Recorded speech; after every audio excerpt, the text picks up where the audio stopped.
ایک بہت ہی خوبصورت فارم ہاؤس جس کے ارد گرد دور دور تک خوبصورت پہاڑ تھے۔ پہاڑوں پر ہر طرف ہریالی چھائی ہوئی تھی۔ سبز گھاس ان پہاڑوں کی خوبصورتی میں مزید اضافہ کر رہی تھی۔ پہاڑوں کے درمیان ایک چھوٹا سا فارم ہاؤس تھا جسے دیکھ کر انسان مبہوت ہو جاتا تھا۔ اس فارم ہاؤس میں ایک خوبصورت دوشیزہ اور ایک دیو ہیکل کی قید میں پھڑ پھڑا رہی تھی۔ چھوڑو مجھے جنگلی جاہل انسان، وہ غصے سے چلاتی ہوئی جھٹ آئی تھی۔ اس کے ہاتھ پاؤں کرسی کے ساتھ بندھے ہوئے تھے اور وہ چیخیں مار مار کر اپنا آپ چھڑوانے کی کوشش کر رہی تھی۔ میری حسرت پوری کرنے پر ہی تمہیں رہائی ملے گی۔ سامنے کرسی پر بیٹھا شخص بہکی نگاہوں سے اسے دیکھتا ہوا مسکرا کر بولا تھا، میں تم جیسے جاہل گنوار دو کوڑی کے مرد پر تھوکنا بھی پسند نہیں کروں گی۔ کس کرنا تو بہت دور کی بات ہے، وہ نفرت اور حقارت سے بولی تھی۔ اس کی بات سن کر سامنے بیٹھے شخص کا دماغ گھوم گیا تھا۔ آنکھوں میں غصے کی لالی چھائی، چہرے کے تاثرات پل میں بفر گئے تھے۔ وہ تیش سے کرسی سے اٹھا اور اس کا جبڑا دبوچ لیا۔ اتنی بکواس کرو جتنا مجھے برداشت کر سکو۔ وہ اتنی شدت سے دھاڑا کہ اس لڑکی کو اپنے کانوں کے پردے بھی پھٹتے ہوئے محسوس ہوئے تھے۔ اس نے بڑی بے رحمی سے اس کے جھک کر اس کے نچلے لب کو اپنے لبوں میں قید کر لیا تھا۔ وہ پھٹی پھٹی نگاہوں سے اپنے اوپر جھکے دیکھتی تڑپ رہی تھی۔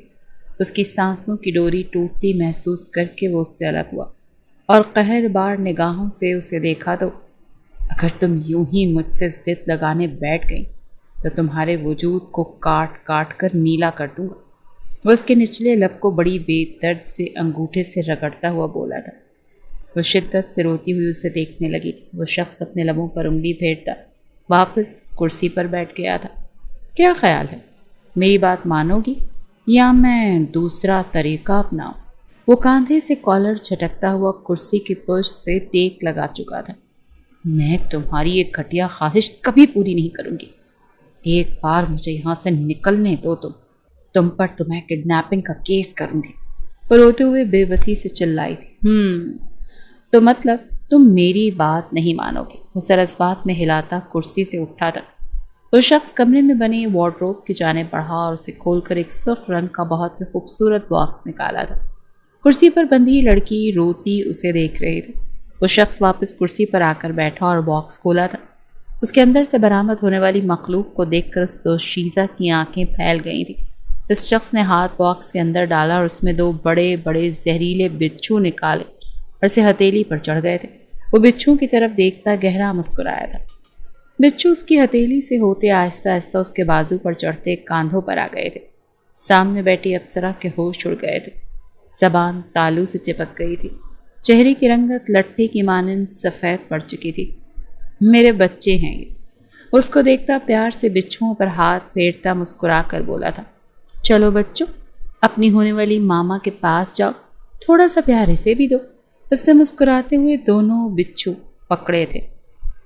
اس کی بات سن کر سامنے بیٹھی قاتل حسینہ کا دماغ معاف ہوا تھا۔ یہ کیا کر رہے ہو تم؟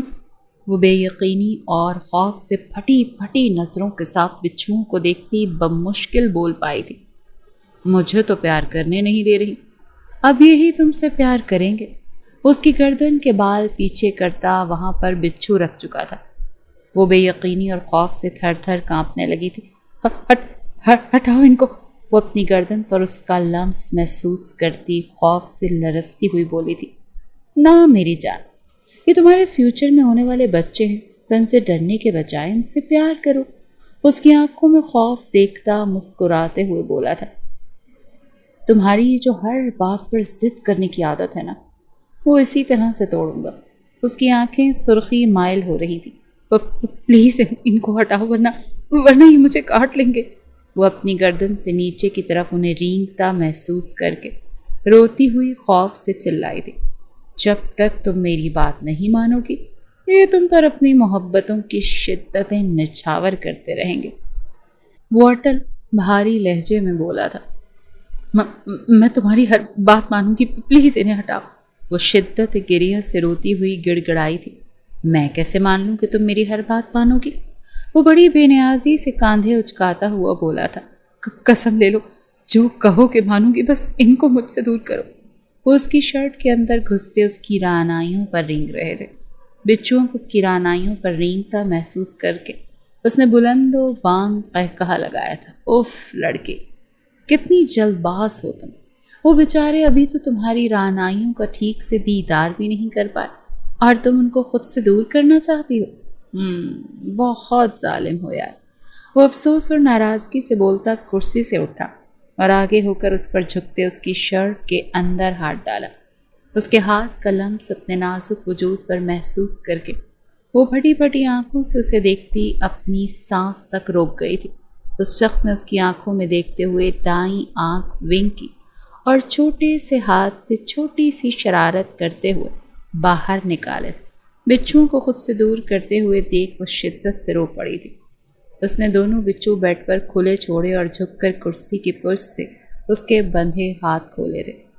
اپنی کلائیاں آزاد محسوس کرتے وہ جلدی سے کرسی سے اٹھے تھے۔ وہ شخص اس کے سامنے کھڑا تھا۔ وہ اس کے کاندھوں تک بمشکل پہنچتی تھی۔ اس شخص نے اس کی پتلی کمر میں ہاتھ ڈال کر ایک جھٹکے میں اسے اپنے قریب کیا اور اسے اپنے پیروں پر کھڑا کیا تھا۔ کس میں؟ وہ اس کے لبوں کو بہکی نگاہوں سے دیکھتا ہوا بولا تھا۔ اس نے بھیگی نگاہیں اٹھا کر اسے دیکھا تھا۔ اس کی آنکھوں میں نفرت، حقارت سے بسا غصہ دیکھ اس شخص کا چہرہ سپاٹ ہوا تھا۔ اس نے ایک ہی جھٹکے میں اسے باہوں میں بھرا اور بیڈ کے قریب آتے اسے بیڈ پر پھینکا تھا۔ بیڈ پر اسے تھوڑے سے فاصلے پر بچھو رینگ رہے تھے جن کو دیکھ کر وہ خوف سے چیخی تھی۔ اس شخص نے شرٹ اتار کر دور اچھالی اور اس کے اوپر آیا۔ پیار کی زبان صرف پیار کرنے والوں کو ہی سمجھ آتی ہے، تم جیسی بگڑی ہوئی لڑکیوں کو نہیں۔ وہ شاید غصے سے اس کے چہرے پر پھنکارا تھا۔ ایک بچھو آہستہ آہستہ رینگتا ہوا اس کی طرف آ رہا تھا۔ بچھو کو اپنے قریب آتا دیکھ کر وہ یکدم اپنی اور جھکے انسان کو کاندھوں سے پکڑ کر بیڈ کی دوسری جانب دھکا دیتی تیزی سے اس کے اوپر آئی اور ایک پل ضائع کیے بغیر اس پر جھکی تھی۔ وہ اس کے لبوں کا لمس محسوس کرتا گہرا مسکرایا۔ جسم تھر تھر کانپ رہا تھا۔ اس خوبرو نوجوان نے اس کی کمر پر دونوں ہاتھ لے جا کر نرمی سے اس کی پشت سہلائی تھی۔ اس کی سانسیں بے ترتیب ہوئیں تو وہ اوپر ہوتی گہرے گہرے سانس بھرنے لگی تھی۔ اس نے تیز تیز سانس لیتے بچھو کی طرف دیکھا۔ یہ کاٹ لے گا۔ وہ پھٹی نگاہوں سے بچھو کو دیکھتی چلائی تھی۔ جب تک تم مجھ پر فوکس کرو گی یہ تمہیں چھوئے گا بھی نہیں۔ اس کی ڈری سہمی آنکھوں میں دیکھا بہکی بھاری آواز میں بولا تھا۔ وہ بے بسی سے بچو کو دیکھتی پھر سے اس کے عنابی لبوں پر شدتیں لوٹانے لگی تھی۔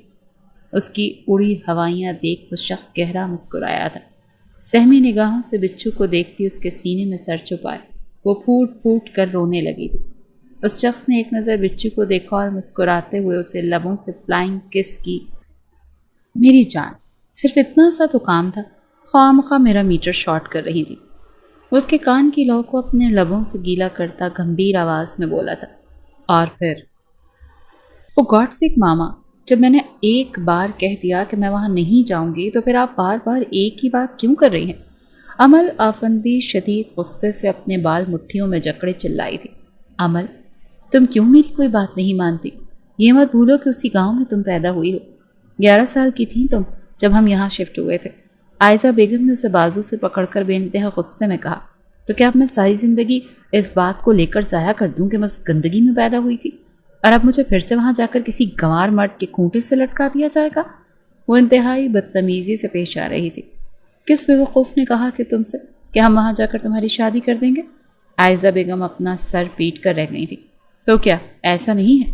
چلے مان لیتی ہوں کہ ایسی کوئی بات نہیں ہے، لیکن ماما، یہ جو آپ کا ٹپیکل مائنڈ ہے نا، یہ ضرور ایسا کچھ کر گزرے گا، اسی لیے میں رسک نہیں لے سکتی۔ آپ کو جانا ہے تو شوق سے جائیں، مگر مجھ سے ایسی کوئی توقع نہ رکھیے گا۔ وہ حقارت بھرے لہجے میں کہتی سیڑھیاں پھلانگتی اپنے کمرے میں چلی گئی تھی۔ دیکھا آپ نے یہ کتنی بدتمیز اور خودسر ہو گئی ہے؟ عائزہ بیگم نے صوفے پر بیٹھے اپنے شوہر شوکت آفندی سے کہا تھا۔ وہ سر ہاتھوں میں گرائے خاموشی سے بیٹھے ہوئے تھے۔ اس سب کی وجہ وہ خود تھے۔ وہ دن بدن بگڑتی جا رہی تھی لیکن اسے روکنے والا کوئی نہیں تھا۔ رات کے 12:30 بج رہے تھے۔ فون کے مسلسل رنگ ہونے پر اس نے مشکل سے آنکھیں کھولیں اور بیڈ پر ادھر ادھر ہاتھ مارتے فون ڈھونڈا تھا۔